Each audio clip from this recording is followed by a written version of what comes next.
Hey lovelies! So we'll be celebrating Mother's Day this weekend, and I thought that that was a good reason to do something a little different, a little special on the channel. So I decided to invite a little sous chef to join me today in the kitchen, my lovely niece, Sloan. Sloan, say hi to everybody. Hello. Now, Sloanie and I decided to get together to make a little Mother's Day breakfast for Sloan's mom, my sister. What are we making? A pancake with cinnamon swirl and a fruit salad. And not just any fruit salad. What kind of fruit salad? Berry. Very, very delicious. Have you ever made pancakes before? No. No? Are your hands nice and clean? I need to wash them. Go wash them. Perfect. Clean hands? Yes. Can I see them? I'm the hand inspector.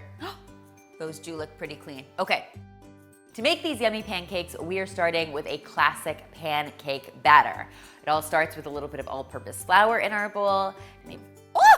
Maybe I can help. Listen, if you're not making a mess in the kitchen, you are not doing it right. Trust me on this one. I'm an expert. To that, we're gonna add some sugar, some baking powder, and then finally, for our dry ingredients, we have a little sprinkle of Salt. Nice. Are you sure you've never done this before? Yeah. Have you ever used a whisk before? As you can see, this is totally kid-friendly. You can definitely have your little ones helping out in the kitchen to make Mother's Day breakfast extra special. Next, we're going to add our egg. One egg? Just one. Then why we have a whole bunch? Because it looks pretty. It's a good question, son.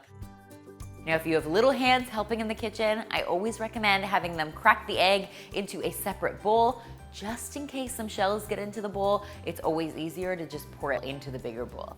Whoa, that was perfect, not even any shells. Nice job, son. Now, of course, the problem with this is we have to wash our hands again. Again? Oh, man.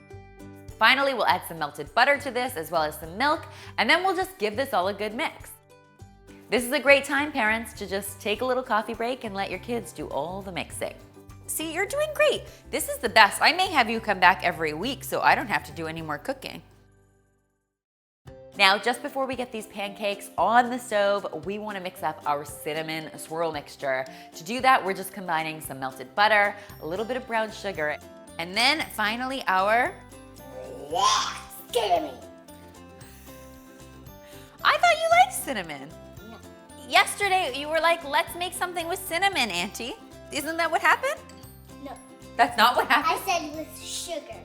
You said with cinnamon. No. Are you kidding? Yes. No. All right, you better just stir this.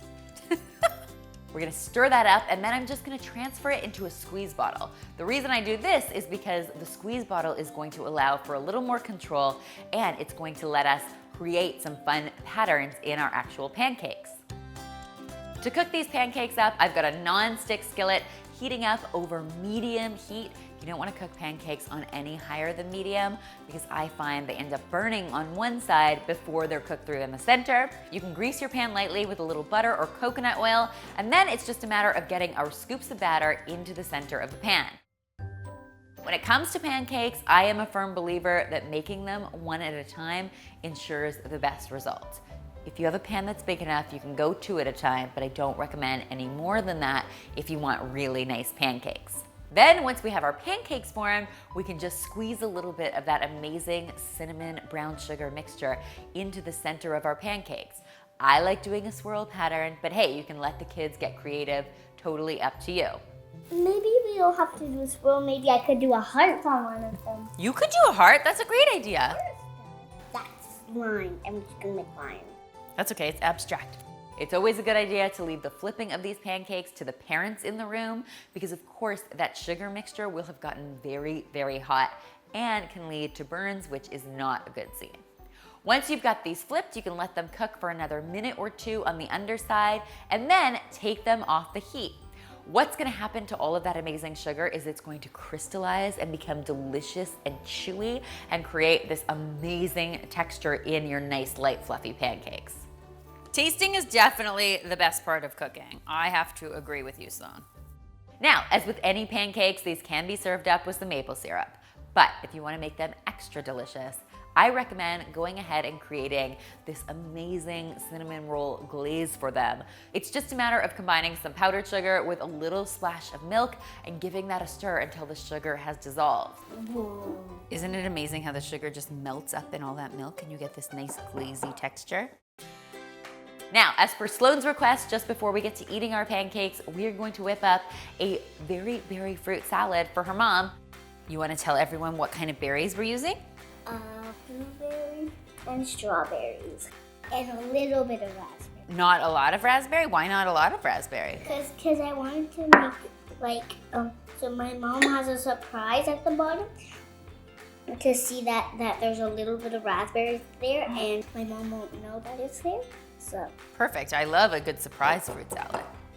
It's always really important when making a berry fruit salad like this to not squish your raspberries because they can get mashed up really easily. Are you ready to glaze our pancakes and we'll give them a really good try? That's the perfect size bite. That's the kind of bite I would have gone for. Guys, the recipe will be in the description box below if you want to try to make these for your mom on Mother's Day. and you can make little designs on it too. That's right, exactly. You can make little designs however you want to make it. You think you're gonna save any for your mom? No. Happy Mother's Day, moms! I hope you and your little ones will give this recipe a try. And if you do, as always, be sure to tweet me, Instagram me, or Facebook me a photo because I always love seeing your kitchen creations. Keep in mind that my brand new cookbook, Meals Made Easy, is on store shelves now and makes the perfect Mother's Day gift if you've got a cooking enthusiast in the family. And finally, if you haven't already, be sure to subscribe because there is lots more deliciousness where this came from. Sending a lot of love to all of you mamas out there, including my very own. Happy Mother's Day, everyone.